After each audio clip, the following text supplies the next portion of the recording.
So here we are with Sharon Gilbert in her studio, Talisman Glass, and Sharon has been kind enough to open it up for us so that we can have Colin here today, Colin Richardson, doing his paperweight demo. Sharon, when did you open your studio? 1990. Holy cow.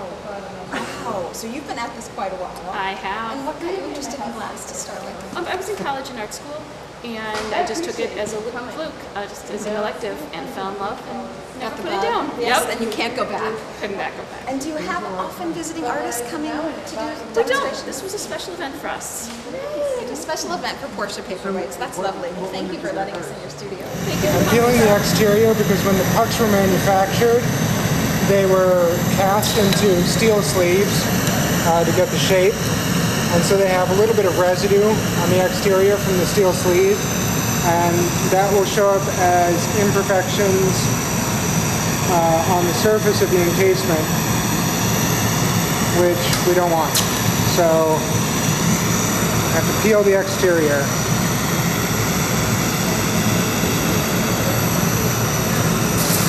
This is one of the things that it took us a while to figure out that we needed to do, and work really improved once we started doing a lot of these little time-consuming detail things that we hadn't thought of initially. You get a lot fewer bubbles on the actual setup and a lot cleaner paperweights this way. We're at Talisman Glass Studio here in Chicago with paperweight artist Colin Richardson. Colin, how long have you been making paperweights? I've been making paperweights for probably 6 years now. I've been making my own work for about 2.5 years. Wow. What has gravitated you towards paperweight making? I like the detail work, that you're working with very, very small things and putting a lot of detail in them, but then that very small work gets magnified and you can see a lot of that very fine detail that we put in once it's in the finished product and it has that lens of glass over it. So it's the glass that magnifies the image within.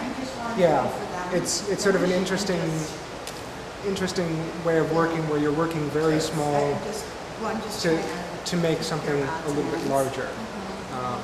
And you know that what you're doing, you have to get the detail just right, because any mistakes you make will be very visible in the final piece. Will be magnified, of course. And of course, everything that you do, every image that you make is of course made of glass as well.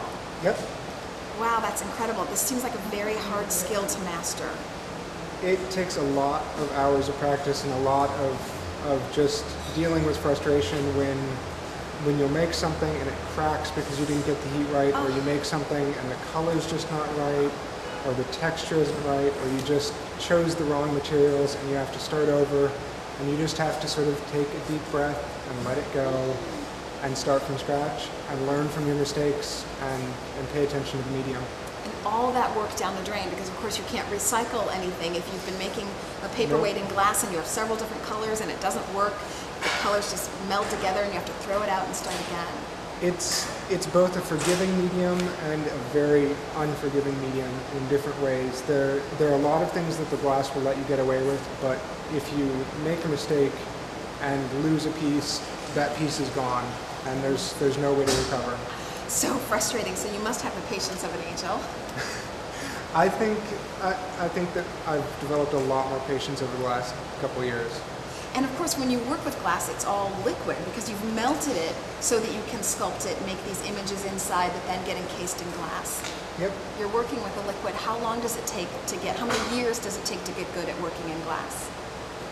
I don't think it's so much a matter of time spent with the medium as just an innate sympathy for the medium, and a lot of what we do is heat management and getting parts of what we're working on very hot so that we can move it easily, keeping other parts cool so that they don't move, and getting some parts just hot enough to move a tiny bit. Right. And it's all about heating it in very precise places and keeping the heat evened out so it doesn't crack, but getting it in the right way. It takes a very particular sort of mindset to work with it, it's not for everyone.